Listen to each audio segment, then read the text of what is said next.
Hello बच्चों, नमस्कार, जय हिंद। आज की इस वीडियो में हम करेंगे कक्षा 8 मैथ और इसमें एक्सरसाइज या प्रश्नावली हम करेंगे 11.2 का। जो क्वेश्चन रह गए थे वो करेंगे। 1 से 6 क्वेश्चन तक मैं पहले करा चुका हूँ इससे पहले वीडियो में। आगे क्वेश्चन नंबर 7 करेंगे अब हम। तो क्वेश्चन नंबर 7 में देखिए, किसी भवन के फर्श में समचतुर्भुज के आकार की 3000 टाइलें लगी हैं। उनमें से प्रत्येक के विकर्ण 45 सेंटीमीटर और 30 सेंटीमीटर लंबाई के हैं। 4 रुपये प्रति वर्ग मीटर की दर से इस फर्श को पॉलिश करने का व्यय व्यय का मतलब खर्च ज्ञात कीजिए। तो किसी भवन के फर्श पे टाइलें लगी हुई हैं, उनको पॉलिश कराना है। तो समचतुर्भुज आकार की टाइल है, 3000 टाइलें हैं। तो हम सबसे पहले एक टाइल का क्षेत्रफल निकालेंगे। तो एक टाइल का क्षेत्रफल, तो क्योंकि ये समचतुर्भुज के आकार की है तो समचतुर्भुज का क्षेत्रफल जो होता है 1/2 गुना जो विकर्ण गुना विकर्ण, जो दो विकर्ण दिए गए हैं उनको दोनों को गुणा कर देंगे। तो विकर्ण दिए गए हैं, इसमें 1/2 लिखेंगे पहले, गुना एक विकर्ण दिया गया है 45 सेंटीमीटर और एक गुणा करेंगे 30 सेंटीमीटर। ठीक है, तो 45 गुना 30, तो ये एक टाइल का क्षेत्रफल आ जाएगा। इससे पहले हम लिख सकते हैं, जैसे टाइल का विकर्ण है जो 45 सेंटीमीटर 30 सेंटीमीटर, तो इसका क्षेत्रफल आ जाएगा 1/2, क्योंकि ये समचतुर्भुज के आकार की है। तो इसको हम कर देते हैं, यहाँ पे 15 आ जाएगा। 2 को 30 से को 2 से भाग देंगे तो 15 आ जाएगा।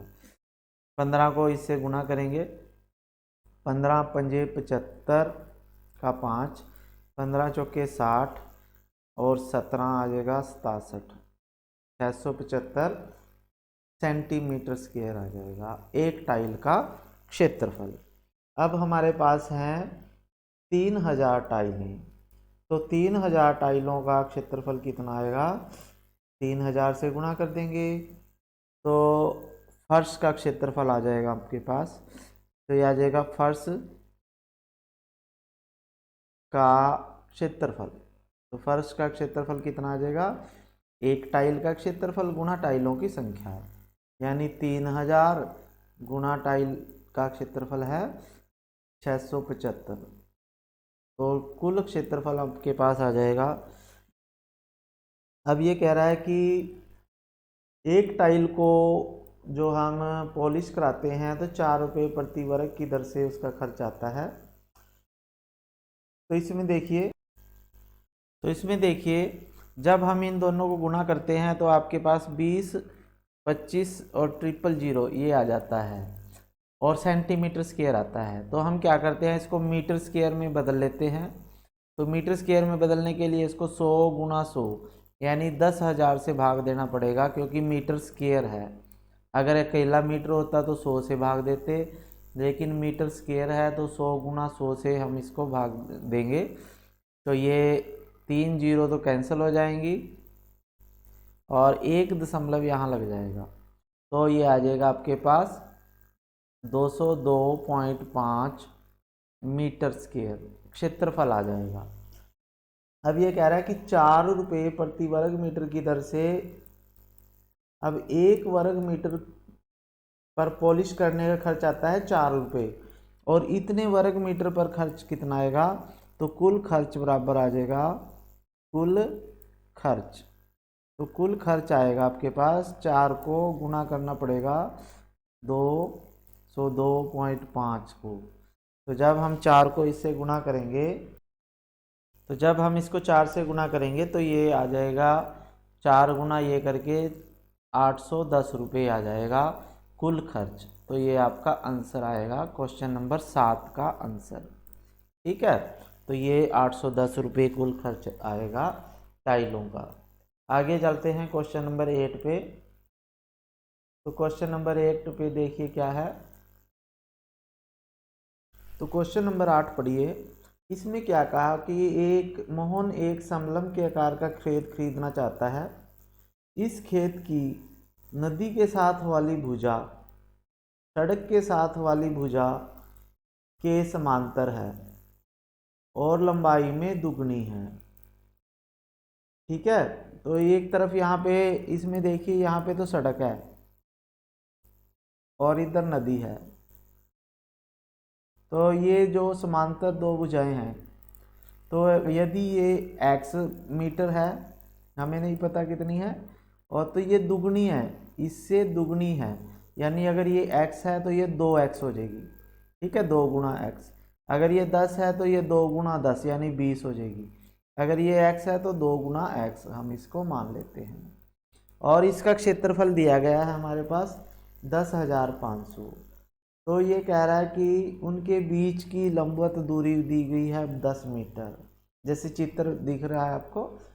ठीक है, तो इसमें है आगे आपके पास, ये कह रहा है कि यदि खेत का क्षेत्रफल दिया गया है हमारे पास, क्षेत्रफल दिया गया है हमारे पास कितना, 10,500 मीटर स्क्वायर। ठीक है, तो खेत का क्षेत्रफल दिया गया है। दो समांतर भुजाओं के बीच की लंबवत दूरी 100 मीटर दे रखी है। तो नदी के साथ वाली भुजा की लंबाई निकालनी है। तो नदी के साथ वाली भुजा यानी 2x का मान निकालना है। तो अब हमें पता है जो समलंब का क्षेत्रफल होता है, समलंब का क्षेत्रफल क्या सूत्र होता है, 1/2 समांतर भुजाओं का योग गुणा बीच की दूरी। समांतर भुजाएं कितनी हैं, x जमा 2x। ठीक है, दोनों को जोड़ेंगे, गुणा बीच की दूरी कितनी है, 2 है। ठीक है, तो अब ये आ जाएगा, और इसका क्षेत्रफल दिया गया है, तो हम पहले ये लिख लेते हैं, बाद में ये लिख लेते हैं। तो ये आ जाएगा आपके पास 1/2। अब 1x और 2x कितने x हो गए, 3x। तो 3x लिख लेते हैं हम, गुणा 100 बराबर 10,500। ठीक है, ये मैंने यहाँ लिख लिया, और समलंब का क्षेत्रफल ये दिया गया है, यहाँ लिख लिया।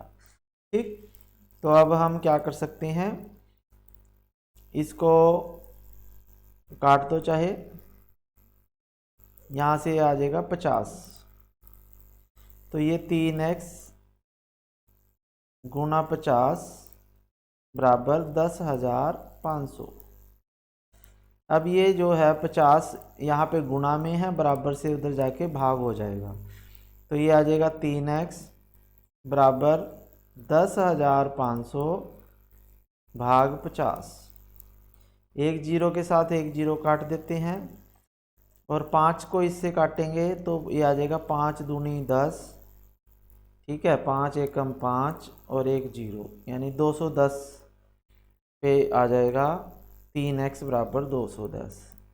तो x बराबर आ जाएगा 3 गुणा x है ये, तो ये भाग हो जाएगा 210 के भाग 3। तो जब हम इसको भाग देंगे तो ये 70 आ जाएगा। तो x बराबर आ गया 70। लेकिन ये कह रहा है कि नदी के साइड वाली भुजा की लंबाई निकालिए। सड़क के साइड वाली तो x आ गई, तो 70। ठीक है, 70 मीटर। और दूसरी भुजा आ जाएगी, तो नदी के साथ वाली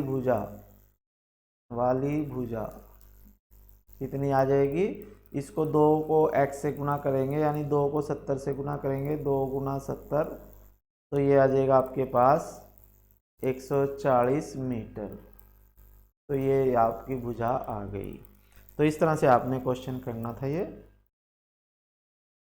आगे क्वेश्चन नंबर 9 है, क्वेश्चन नंबर 9 पढ़ेंगे अब हम। क्वेश्चन नंबर 8 हमने अभी किया है। तो 9 में देखिए, ये अष्टभुज है, 8 भुजाओं वाली आकृति दी गई है। ये देखिए इधर आपको अष्टभुज दिखाई दे रही है। तो इसमें हम क्या करेंगे, हमारे पास जैसे इसका क्षेत्रफल निकालना है हमने। तो अब ये देखिए, ये जो ऊपर वाला भाग है आपके पास, ये एक समलंब बनी हुई है, ठीक है। ये दो समांतर भुजाएं हैं और ये उनके बीच की दूरी है। ऐसे ही जितनी ये है उतनी ही ये भी है। तो ये क्षेत्रफल हम निकाल लेंगे समलंब का क्षेत्रफल का सूत्र लगा के। और ये हमारे पास बीच में एक आयत बना है 11 और 5 का, तो इसका क्षेत्रफल अलग लगा लेंगे। तो हमारे पास क्या करेंगे, समलंब समलंब 1 व 2 का क्षेत्रफल, तो समलंब 1 व 2 का क्षेत्रफल कितना आ जाएगा। इसको 2 को गुणा करेंगे, 2 क्यों किया, क्योंकि ये 2 हैं, एक ये दूसरी ये, तो 2 गुणा, अभी आगे समलंब के क्षेत्रफल का सूत्र है 1/2 गुणा समांतर भुजाओं का योग 11 जमा 4 समांतर भुजाएं हैं, गुणा बीच की दूरी इनमें 4 है, तो ये गुणा 4 है, सॉरी ये 5 है, तो सभी भुजाएं 5 5 हैं, तो ये भी 5 है, तो 11 जमा 5 आएगी यहाँ पे, ठीक है। तो क्योंकि ये भुजा तो ये यहाँ से यहाँ तक तो क्या है 11 है, और ये भुजा 5 है, सभी भुजाएं 5 5 हैं, और ये बीच की दूरी 4 है। क्योंकि ये 2 क्यों आया, क्योंकि एक ये है दूसरा ये है, तो दोनों का क्षेत्रफल हमने इकट्ठा निकाल दिया, ठीक है, इसका और इसका। तो ये अब 2 से 2 कैंसिल कर देते हैं, 2 से 2 कैंसिल हो जाएगा, ये 11 और 6 16 आ गया, गुणा 4, तो 16 चौके 64 मीटर स्क्वायर आ गया, ठीक है। अब हमारे पास ये आयताकार भाग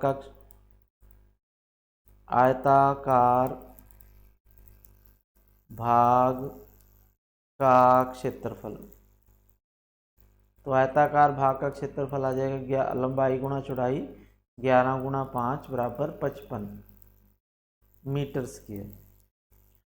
तो कुल क्षेत्रफल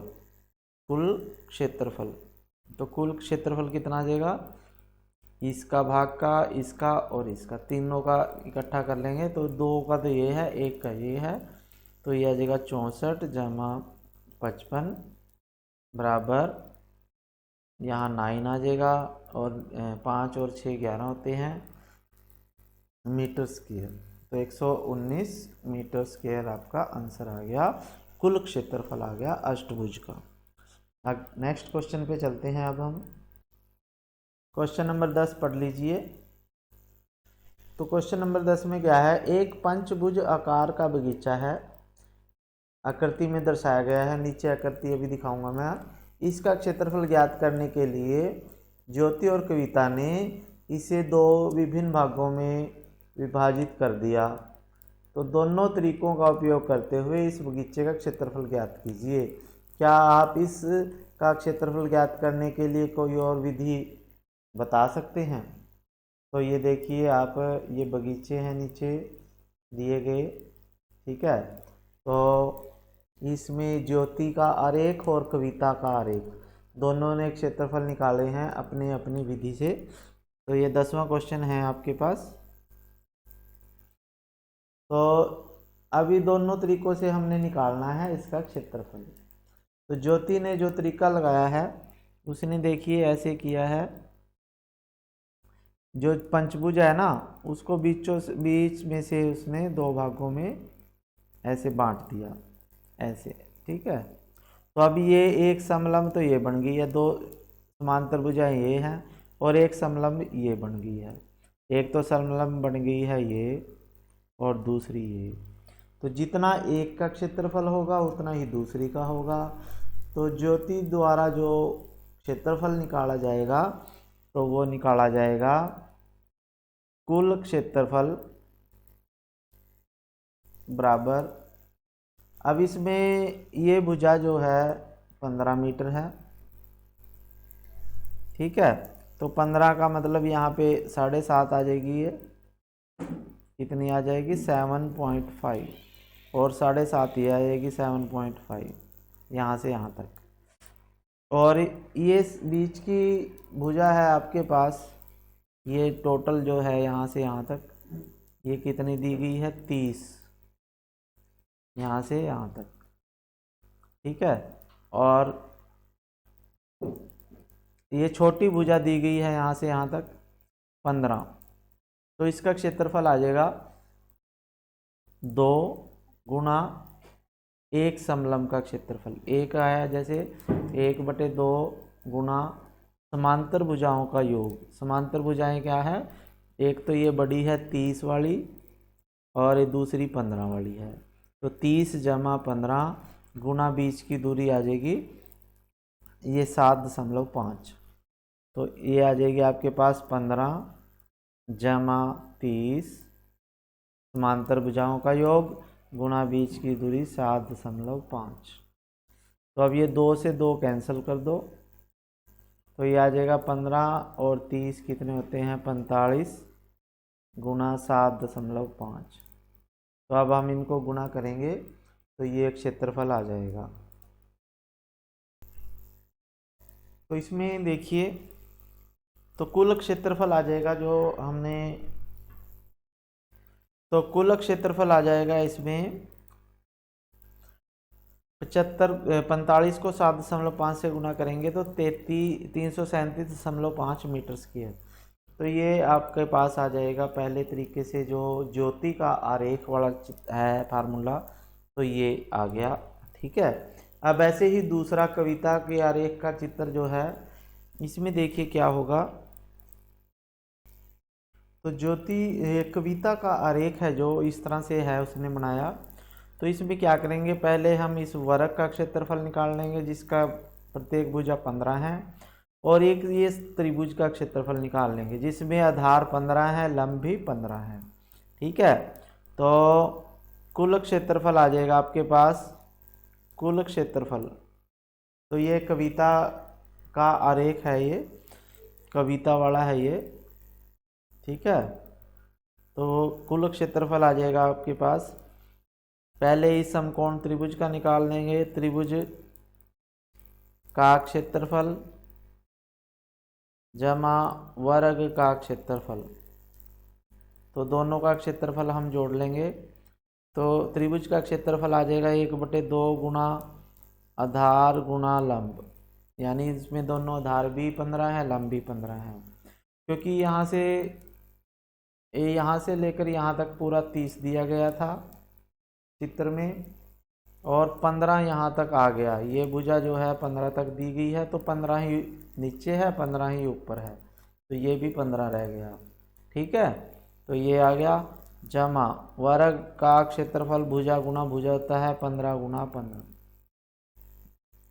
तो 1/2, ठीक है। तो इसको जब हम भाग देंगे 15 को 2 से, तो 7.5 आ जाएगा, तो ये 7.5 गुणा 15 और जमा 15 गुणा 15, तो 7.5 गुणा 15 जब करेंगे गुणा, तो 15 सत्ते 105, 15 एकम 15 और 10 25, तो 25.5 आ गया, और 15 को 15 से गुणा करेंगे 225 आएगा। तो जब हम इनको जोड़ेंगे तो 225 जमा 25, तो कितना आ जाएगा 5, ये 0.5 बाद में, 5 और 5 10, 2 और 2 4 और 1 5, और ये 350 पॉइंट। तो इसमें देखिए ये गलत कर लिया था हमने, तो ये आ गया, जैसे 15 को जब इससे गुणा करेंगे ना तो 112.5 आएगा, ठीक है। मैंने इसको 1 समझ लिया था लेकिन 7 है ये, तो इसको फिर जमा 15 गुणा 15 करेंगे 225, तो जब इन दोनों को जोड़ेंगे तो हमारे पास 337.5 मीटर स्क्वायर आ जाएगा, यानी वही आंसर आएगा जो पहले ज्योति का आया था, अब कविता के सूत्र से भी वही आया, ठीक है। अब हम अगला क्वेश्चन कर लेते हैं, 11वां क्वेश्चन। एक क्वेश्चन रह गया इस एक्सरसाइज का, वो भी कर लेते हैं। तो यदि आपको ये वीडियो अच्छी लग रही है, तो समझ में आ रहे हैं क्वेश्चन, तो आप इसे लाइक कर दीजिए, चैनल को सब्सक्राइब ज़रूर कर लीजिएगा, क्योंकि इसमें मैं साइंस और मैथ की अच्छी तैयारी कराऊंगा आपके लिए। और क्वेश्चन अगर आपको एक बार ना समझ में आए तो वीडियो को दोबारा देख सकते हो, रोक रोक के देखिए और अपनी कॉपी में साथ के साथ आपने क्वेश्चन करने हैं। तो आगे चलते हैं क्वेश्चन पे। तो क्वेश्चन नंबर 11 पढ़िए। इसमें देखिए एक पिक्चर फ्रेम दिया गया है आपके पास। तो इसमें अंतः और बाह्य विमाएँ दी गई हैं, इसकी लंबाई चौड़ाई दी गई है।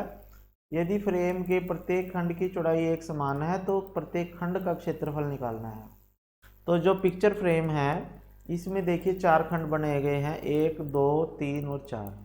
तो ये चारों जो खंड हैं फ्रेम के, जो लकड़ी है ना, लकड़ी से बना हुआ फ्रेम है, इसके 4 भाग बने हुए हैं। तो चारों जो हैं समांतर चतुर्भुज है, ठीक है, या समलंब है, समलंब है चारों में। तो चारों समलंब का क्षेत्रफल निकालना है। अब हमारे पास देखिए ऊपर और नीचे दोनों समलंब सेम है, प्रत्येक खंड का क्षेत्रफल अलग अलग निकालना है। तो अलग अलग हम कर लेते हैं। तो हमारे पास जो नीचे समलंब है इसकी लंबाई, समांतर भुजाएं हैं आपके पास देखिए 16 24 और 16, और इसकी जो ये आपके पास आएगी वो 4 आएगी। कितनी आएगी? तो इस चित्र में देखिए ये फोटो फ्रेम है, जो इसके 4 भाग हैं। एक भाग तो ये है, दूसरा भाग ये है, तीसरा ये है और चौथा भाग ये है। इन चारों का क्षेत्रफल हमने निकालना है। अब इसमें देखिए आपके पास ये 28 दिया गया है, सॉरी, ठीक है, ये भी 28 है। तो इसमें 28 है, तो इधर भी 4 है, बीच में यहाँ पे 20 दिया गया है। कितना दिया गया है? 20।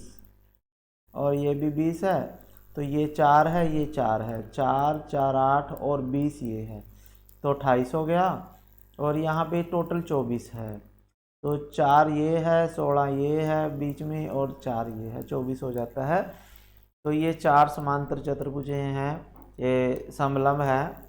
जैसे एक तो ये है समलंब, दूसरी ये है, तीसरी ये है, चौथी ये है। तो जितना क्षेत्रफल इसका है उतना ही इसका होगा, जितना इसका है उतना ही इसका होगा। तो हम करेंगे, इसका नाम लिख लेते हैं, एक भाग ये है, दूसरा भाग, तीसरा भाग और चौथा भाग। तो चारों भागों का क्षेत्रफल हमने निकालना है, ठीक है। तो भाग 1 और 3 का बराबर है, तो भाग 1 व 3 का क्षेत्रफल तो दोनों का सेम है, तो ये आ जाएगा 1/2 गुणा समांतर भुजाओं का योग। समांतर भुजाएं हैं 24 और 16, तो 24 जमा 16 समांतर भुजाओं का योग गुणा बीच की दूरी इनके दो जो है 4 है। तो 2 को 4 से भाग देंगे, 2 आ जाएगा। 24 और 16 कितने हो जाएंगे? 40 हो जाएंगे। 40 गुणा 2 बराबर 80। 80 सेंटीमीटर स्क्वायर ही इसका आएगा और 80 सेंटीमीटर स्क्वायर ही इसका आएगा, ठीक है। भाग 1 या लिखेंगे, भाग 3 का क्षेत्रफल ये है, और भाग 2 या भाग 4 का क्षेत्रफल, तो इसका भी ऐसे ही निकालेंगे। 1/2 गुणा समांतर भुजाएं अब 28 है और 20 है, बीच की दूरी 4 है। समांतर भुजाओं का योग 28 जमा 20 गुणा बीच की दूरी 4। तो 2 4 पे कट जाएगा, 2 पे, तो ये आ जाएगा 28 और 20 48, 48 गुणा 2 तो 98 आ जाएगा। 48 गुणा 2 होता है 96, तो 96 सेंटीमीटर स्क्वायर इनका आ जाएगा। यानी इसका 80 आएगा, इसका भी 80, इसका 96 और इसका भी 96। तो इस तरह से ये आंसर आ जाएगा आपके पास 80, 80, 96 और 96। तो चारों भागों का क्षेत्रफल आपके आ गया सेंटीमीटर स्क्वायर में आ जाएगा। तो ये 11वां क्वेश्चन था, 11वें क्वेश्चन का आंसर था ये। ठीक है बच्चों, तो ये एक्सरसाइज पूरी हो चुकी है। फिर मिलेंगे नई वीडियो के साथ, तब तक के लिए आपको जय हिंद।